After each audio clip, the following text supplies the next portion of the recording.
ಸಾಯಿರಾಮ್ ಅಧ್ಯಾಯ 25 ಮಾವಿನ ಹಣ್ಣಿನ ಪ್ರಸಾದ. ಶ್ರೀ ಗುರುಭ್ಯೋ ನಮಃ. ಅವತಾರ ಪುರುಷರು ಕರುಣಾಸಾಗರರು ಆದ ಶ್ರೀ ಸಾಯಿನಾಥರಿಗೆ ಜಯವಾಗಲಿ. ಅವರಿಗೆ ನಮ್ಮ ಶಿರಶಾಸ್ತಾಂಗ ನಮನಗಳನ್ನು ಅರ್ಪಿಸಿ ಅವರ ನಾಮಸ್ಮರಣೆ ಮಾಡಿ ಧನ್ಯರಾಗೋಣ. ಕರುಣಾಸಾಗರರಾದ ಸಾಯಿಯವರಿಗೆ ಬೇಕಾದುದೇನೆಂದರೆ ನಿರ್ಮಲ ಹಾಗೂ ನಿಶ್ಚಲವಾದ ಭಕ್ತಿಯೊಂದೇ. ಭಕ್ತಿ ಹಾಗೂ ದೃಢ ನಂಬಿಕೆಗಳಿದ್ದರೆ ನಮ್ಮ ಅಭಿಷ್ಟಗಳನ್ನು ಬಾಬಾ ಅವರು ತಪ್ಪದೆ ಪೂರೈಸುತ್ತಾರೆ. ಇದು ಸತ್ಯವಾಗಿದೆ.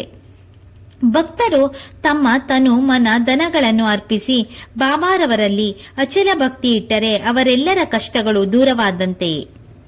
ಸದ್ಗುರು ಶ್ರೀ ಸಾಯಿನಾಥರು ಅವರ ಯೋಗಕ್ಷೇಮಗಳನ್ನು ತಪ್ಪದೇ ನೋಡಿಕೊಳ್ಳುತ್ತಾರೆ. ಇದಕ್ಕೆ ಬೇಕಾದಷ್ಟು ಉದಾಹರಣೆಗಳಿವೆ. ಒಂದು ಪ್ರಸಂಗವನ್ನು ಇಲ್ಲಿ ನೋಡೋಣ. ದಾಮು ಅಣ್ಣ ಬಾಬಾ ಅವರ ಭಕ್ತರಾಗಿದ್ದರು. ಒಮ್ಮೆ ಅವರ ಸ್ನೇಹಿತನೊಬ್ಬನು ಪಾಲುದಾರಿಕೆಯಲ್ಲಿ ಅವರೊಡನೆ ಹತ್ತಿ ವ್ಯಾಪಾರ ಮಾಡಿದರೆ ಲಾಭವೆಂದು ಪ್ರಚೋದಿಸಿದರು. ಸಟ್ಟಾ ವ್ಯಾಪಾರದಲ್ಲಿ 2 ಲಕ್ಷ ರೂಪಾಯಿ ಲಾಭ ಬಂದೇ ಬರುತ್ತದೆ ಎಂದು ಆ ಸ್ನೇಹಿತನು ತಿಳಿಸಿದನು. ದಲ್ಲಾಳಿಯು ಇದು ಸರಿಯಾದ ಸಮಯವೆಂದೇ ಹೇಳಿದನು. ದಾಮು ಅವರಿಗೆ ಯಾವ ತೀರ್ಮಾನಕ್ಕೂ ಬರಲಾಗದೆ ಬಾಬಾ ಅವರನ್ನು ಮೊರೆ ಹೋಗಲು ನಿರ್ಧರಿಸಿ ಈ ಬಗ್ಗೆ ಶ್ಯಾಮ್ ಅವರಿಗೆ ಪತ್ರ ಬರೆದರು. ಬಾಬಾ ಅವರು ಈ ಪತ್ರದ ಬಗ್ಗೆ ಶ್ಯಾಮ್ ಅವರನ್ನು ವಿಚಾರಿಸಿದರು. ಶ್ಯಾಮ್ ಅವರು, ದಾಮು ಅಣ್ಣರವರು ನಿಮ್ಮಲ್ಲಿ ಕೆಲವು ವಿಷಯಗಳನ್ನು ಅರಿಕೆ ಮಾಡಿಕೊಂಡಿದ್ದಾರೆ ಎಂದರು. ಕೂಡಲೇ ಬಾಬಾ, ಅವನಿನ್ನೇನು ಬರೆದಾನೋ? ದೇವರು ಕೊಟ್ಟಿದ್ದರಲ್ಲಿ ತೃಪ್ತಿ ಇಲ್ಲದ ಅವರು ಆಕಾಶವನ್ನೇ ಕಬಳಿಸುವಂತಿದೆ. ಸರಿ, ಅದೇನು ಓದು ಎಂದರು. ಆಗ ಶ್ಯಾಮ, ನೀವು ಹೇಳಿದ್ದೇ ಪತ್ರದಲ್ಲಿದೆ. ಎಲ್ಲಾ ತಿಳಿದಿದ್ದರೂ ಸಹ ನನ್ನನ್ನೇಕೆ ಓದಲು ಒತ್ತಾಯಪಡಿಸುವಿರಿ ಎಂದರು. ಬಾಬಾ ಪತ್ರವನ್ನು ಓದುವಂತೆ ಮತ್ತೆ ಅವರಿಗೆ ಅಪ್ಪಣೆ ಮಾಡಿದರು. ಶ್ಯಾಮರವರು ಪತ್ರವನ್ನು ಓದಿದ ಮೇಲೆ ಅದನ್ನು ಗಮನವಿಟ್ಟು ಕೇಳಿದ ಸಾಯಿಯವರು, ಅಯ್ಯೋ ಪಾಪ, ಈ ದಾಮು ಹಣದ ಚಿಂತೆಯಿಂದ ಹುಚ್ಚನಾಗಿದ್ದಾನೆ.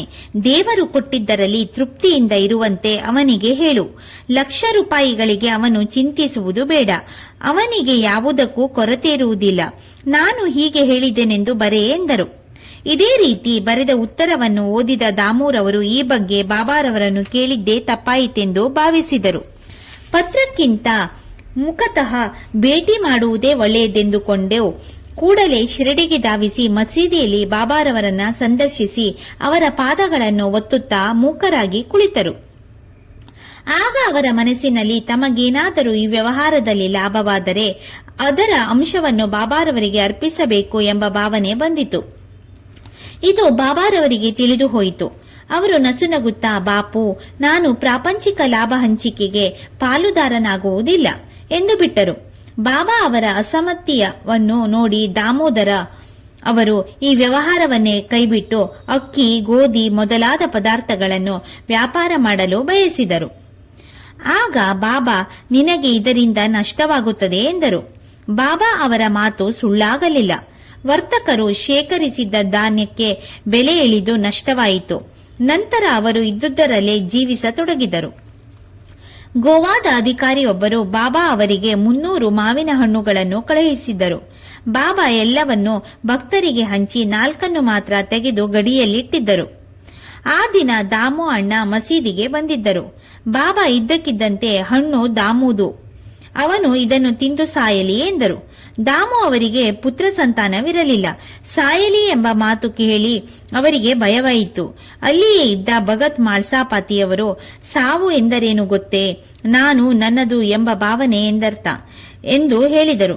ನಂತರ ಬಾಬಾ ಅವರಿಂದ ಹಣ್ಣನ್ನು ಸ್ವೀಕರಿಸಿದ ದಾಮು, ಇದನ್ನು ಚಿಕ್ಕವಳಿಗೆ ಕೊಡಲೆ, ದೊಡ್ಡವಳಿಗೆ ಕೊಡಲೆ ಎಂದರು. ಆಗ ಬಾಬಾ, ಚಿಕ್ಕ ಹೆಂಡತಿಗೆ ಇವನ್ನ ಕೊಡು, ಇದರಿಂದ ಅವಳಿಗೆ 4 ಗಂಡು 4 ಹೆಣ್ಣು ಮಕ್ಕಳಾಗುತ್ತದೆ ಎಂದು ಆಶೀರ್ವದಿಸಿದರು. ಹೀಗೆ ಜ್ಯೋತಿಷ್ಯಗಳು ಅವರಿಗೆ ಪುತ್ರ ಸಂತಾನವಿಲ್ಲ ಎಂದು ಹೇಳಿದ ಮಾತು ಸುಳ್ಳಾಯಿತು. ಬಾಬಾ ಅವರ ಮಾತೆ ಮಂತ್ರ ಸದೃಶ. ಅವರ ಮಾತುಗಳು ಎಂದೆಂದಿಗೂ ಸತ್ಯ. ನನ್ನಲ್ಲಿ ನಂಬಿಕೆ ಇಡಿ. ನಾನು ಇಹಲೋಕವನ್ನು ತ್ಯಜಿಸಿದರೂ ನನ್ನ ಸಮಾಧಿಯ ಎಲುಬುಗಳು ನಿಮಗೆ ಧೈರ್ಯ, ಭರವಸೆಗಳನ್ನು ನೀಡುತ್ತದೆ. ನನ್ನ ಸಮಾಧಿಯು ನಿಮ್ಮೊಡನೆ ಮಾತನಾಡುತ್ತದೆ. ನಾನು ನಿಮ್ಮನ್ನು ಅಗಲಿದ್ದೇನೆಂದು ತಿಳಿಯಬೇಡಿ. ನನ್ನ ಎಲುಬುಗಳೇ ನಿಮ್ಮನ್ನು ರಕ್ಷಿಸುತ್ತದೆ. ನನ್ನನ್ನು ಸದಾ ನೆನೆಯಿರಿ, ನಂಬಿಕೆ ಇಡಿ, ಇದರಿಂದ ನಿಮಗೆ ಸದಾ ಒಳ್ಳೆಯದೇ ಆಗುತ್ತದೆ. ಹೀಗೆ ಬಾಬಾ ಹಲವು ಬಾರಿ ಆಶ್ವಾಸನೆ ನೀಡಿದ್ದರು. ನಾವು ಒಂದೇ ಮನಸ್ಸಿನಿಂದ ಸದ್ಗುರು ಸಮರ್ಥ ಶ್ರೀ ಸಾಯಿನಾಥರನ್ನು ಧ್ಯಾನಿಸೋಣ. ಓಂ ಸಾಯಿ ಸದ್ಗುರು ಭಕ್ತರ ಕಲ್ಪತರು, ನಿನ್ನನ್ನು ಎಂದಿಗೂ ಮರೆಯದ ಇರುವ ಶಕ್ತಿಯನ್ನು ನಿಮಗೆ ನೀಡು.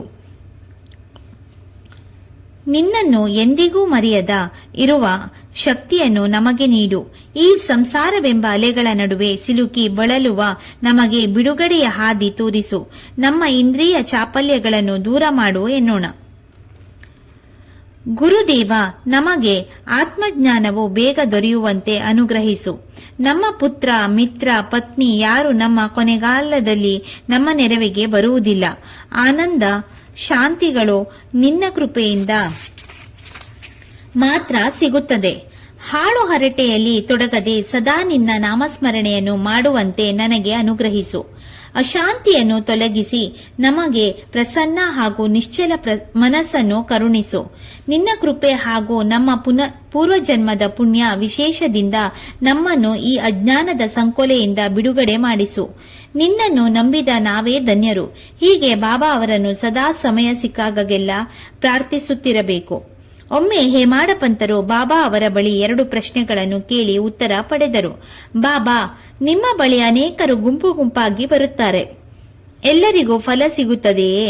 ಬಾಬಾ, ಮಾವಿನ ಮರ ನೋಡು, ಅದರ ಹೂಗಳೆಲ್ಲ ಹಣ್ಣಾದರೆ ಎಷ್ಟು ಚಂದ.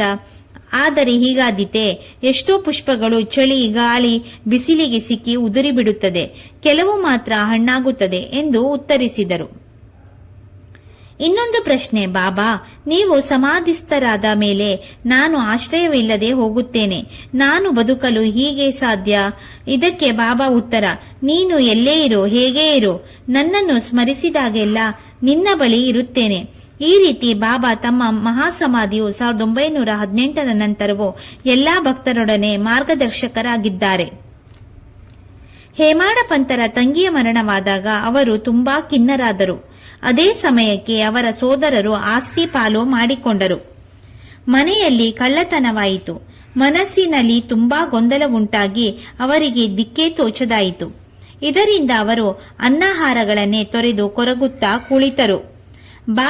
ಬಾಬಾ ಅವರಲ್ಲಿಗೆ ಹೋದಾಗ ಸಮಾಧಾನ ಚಿತ್ತದಿಂದಿರು ಎಂದು ಮಾತ್ರ ಆಶೀರ್ವದಿಸಿ ಧೈರ್ಯ ನೀಡಿ, ಅಪ್ಪ, ಕುಲಕರ್ಣಿಯವರ ಮನೆಗೆ ಹೋಗಿ ಹಬ್ಬದ ಊಟ ಮಾಡು ಎಂದು ಹಣೆಗೆ ಗಂಧವಿಟ್ಟು ಊದಿ ನೀಡಿ ಕಳುಹಿಸಿದರು.